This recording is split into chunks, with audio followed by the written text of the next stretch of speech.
Eu sou o João, estou de volta aqui para fazer primeiras impressões, assim, digamos, do episódio 20 de Agents of S.H.I.E.L.D. Então já vou avisando que tem spoilers da série Agent of S.H.I.E.L.D. Então, vinheta rolando e vamos lá!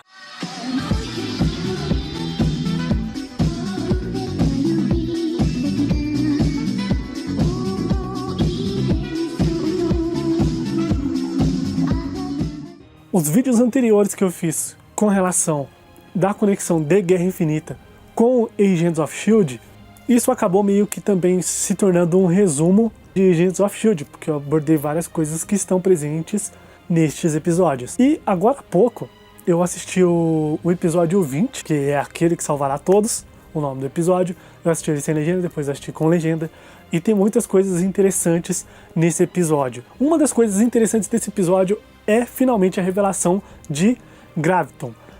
O elemento gravitônio ele foi inserido, como eu já disse em outros vídeos, no início de Agents of S.H.I.E.L.D., é um elemento que está ali dentro da série desde o início, né? E muito foi se desenhando sobre Graviton aparecer em algum momento, mas não se esperava que todo esse trabalho, esse trajeto de 5 anos de Agents of S.H.I.E.L.D. fosse culminar de alguma forma em Graviton. As pistas mais diretas que tivemos sobre isso foram ali na segunda metade da 5ª temporada de Agents of S.H.I.E.L.D., quando foi citado a cápsula do Destruidor de Mundos, criada pela Hydra, que a General Hale queria colocar ou a Daisy Johnson ou a Ruby. Só que a primeira ela queria saber se aquilo realmente faria alguma coisa acontecer e não simplesmente mataria a filha dela, né? E como eu já disse também em outros vídeos, eu vou deixar o link na descrição ou nos cards para você conferir os outros vídeos, para não ter que repetir tudo de novo, mas, resumidamente, acabou que Daisy Johnson não entrou na cápsula do Destruidor de Mundos, Ruby entrou, teve ali cerca de, se não me engano, uns 8% do gravitônio infundido em seu corpo, isso já foi suficiente para deixar ela bem louca. Cork, o Homem Absorvente, também absorveu o gravitônio, isso também foi o suficiente para ele ficar bem louco, porque muitas coisas estavam dentro do gravitônio, o gravitônio puxou Yan Queen e outros personagens ali para dentro dele, e esses personagens eles ainda têm a mente funcionando, os ideais funcionando, as palavras funcionando. Então quando uma pessoa absorve ou é infundida com o gravitônio, a mente dessa pessoa é misturada junto com a mente dessas outras pessoas que estão lá dentro do gravitônio. E isso é uma coisa muito louca, né? Isso até durante um tempo deixou meio implícito que o gravitônio ele poderia assumir uma consciência própria e se tornar o Graviton sem precisar de um hospedeiro. Mas no episódio 19 e desenrolar do episódio 20 nós vimos que Glenn Talbot se torna o gravitônio. Com uma infusão de 100% de gravitônio no seu corpo, ele vai diretamente para a nave dos Remorás revogar o lugar que lhe é de direito, fazendo inclusive com que Kovas se ajoelhe diante dele, porque ele se dá como o dono da nave de Kovas. Mas não só isso, Talbot acaba fazendo com que Kovas o leve até a Confederação.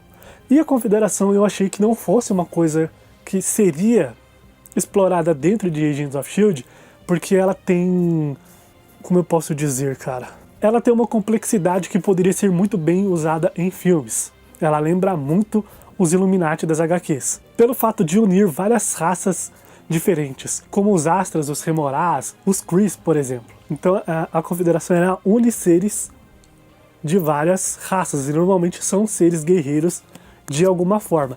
E a representante da Terra, assim, digamos, na Confederação era a General Hale. A General Hale foi o que sobrou da Hydra, mas aí a gente descobre também que ela, como porta-voz da Hydra que sobrou, tinha aceitado o acordo com a Confederação de extração de recursos da Terra em troca de proteção.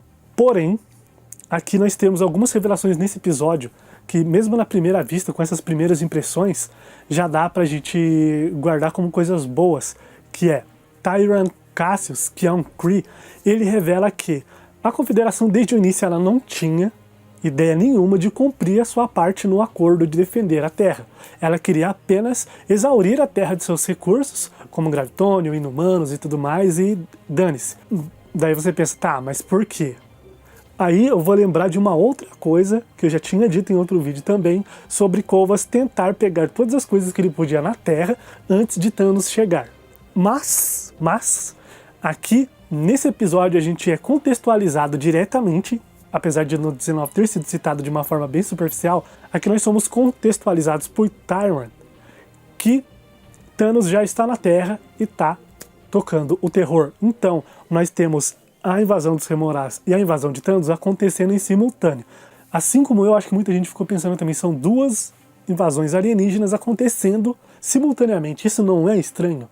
Antes desse episódio ser fechado, essa história da invasão dos Remorás ser fechada, estava estranho, mas com o episódio 20 a gente entende que realmente os agentes, eles estavam ali no farol, então eles estavam isolados do mundo, eles só saberiam de alguma coisa se fosse um estardalhaço que abalasse o mundo todo.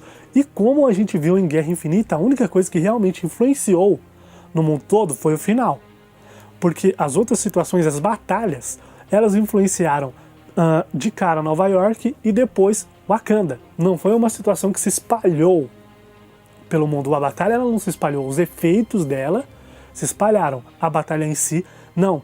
Então, aí acaba não sendo estranho no farol eles não ficarem sabendo de nada, só terem ouvido alguma coisa, e o fato deles mencionarem de não verem televisão, porque eles não veem mesmo. Ok, aí tá tudo bonito, tá tudo maravilhoso. O Talbot realmente se revela como Graviton. As vozes na mente dele, junto com o comportamento perturbado dele, acabam tornando o cara que realmente acha que é o salvador de tudo. E Tyrant, que é da família Cassius, ele acabou jogando mais incentivo para essa ideia louca do Talbot de que realmente ele é o cara e ele vai resolver tudo. Pelo seguinte fato, Cassius cita que existe uma maneira de deter Thanos, e essa maneira era usar mais do Gravitonium, porque o Gravitonium tem um poder limitado, e é até por isso que a Confederação queria tomar posse do Gravitonium. Só que nessa citação também o Kree avisa que, mesmo que Talbot, que disse que se juntaria com os Vingadores para combater Thanos, mesmo que fosse ele, junto com os Vingadores, os heróis mais poderosos da Terra, junto da Confederação, todos esses seres juntos eles não dariam conta de derrotar Thanos. Então já fica bem claro como a força do Titã é conhecida por outras raças, e esse foi um dos intermédios para que a referência, a consequência dos eventos, ele se passasse para outras raças e isso acabasse chegando até Agents of S.H.I.E.L.D. com a Confederação. Então fica bem claro que Talbot quer se tornar o salvador da Terra, porém já foi avisado de que Thanos não é uma ameaça qualquer.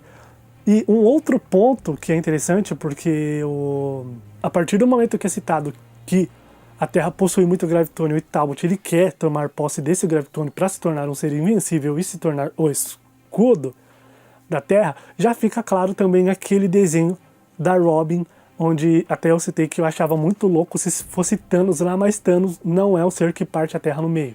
A gente já sabe pela primeira metade da 5ª temporada que é o Destruidor de Mundos, que no caso agora se trata do Gravitonium.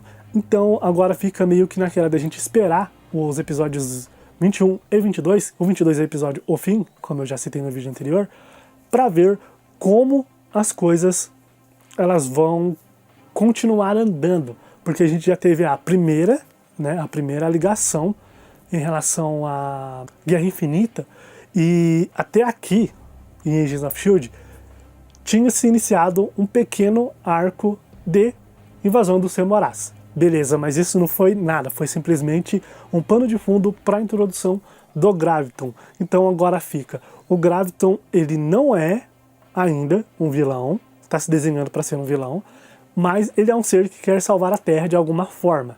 Então os 2 últimos episódios vão ser basicamente focados no desenrolar dessa história de Graviton. E como eu disse no vídeo anterior, seria sensacional se o episódio final, a cena final, ou pelo menos, não para ficar tão vago assim, mas rolasse uma cena de Graviton desaparecendo, sei lá, Yoyo, ou Coulson, ou Mac, pelo menos um membro importante da equipe do Coulson, mais o Graviton desaparecendo. Porque o Graviton desaparecer realmente quebraria o loop que foi tratado no início da temporada, que acabou se arrastando também para a segunda metade, né? Como eu disse, são situações que quebram o loop, são situações que validam o loop.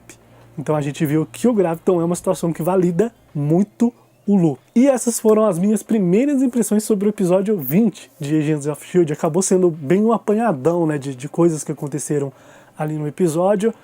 Eu não, como posso dizer, não funciona como um review, um resumo, porque foi bem um apanhadão mesmo. Eu acabei de assistir o episódio 2 vezes e vim aqui trazer isso para vocês porque eu achei muito interessante essa citação de Thanos, a localização de acontecimentos, para a gente saber que realmente as coisas elas acontecem em paralelo. Como eu disse também no vídeo de Homem-Formiga e Vespa, que o link vai estar na descrição do vídeo, do trailer final comentado, que o início que mostra no trailer final de Homem-Formiga e Vespa, ele acontece na HQ de prelúdio de Vingadores Guerra Infinita. Então nós podemos ter esses 3 eventos acontecendo em paralelo. Vingadores Guerra Infinita, Homem-Formiga e Vespa e a segunda metade da 5ª temporada de Agents of S.H.I.E.L.D. Se você gostou desse vídeo, não esqueça de deixar seu like, de compartilhar nas redes sociais. Se você não for inscrito, se inscreva no canal. Deixa aí nos comentários se você gostou desse tipo de vídeo, se você quer mais vídeos assim. E a gente se encontra na próxima. Falou, valeu, até mais e tchau!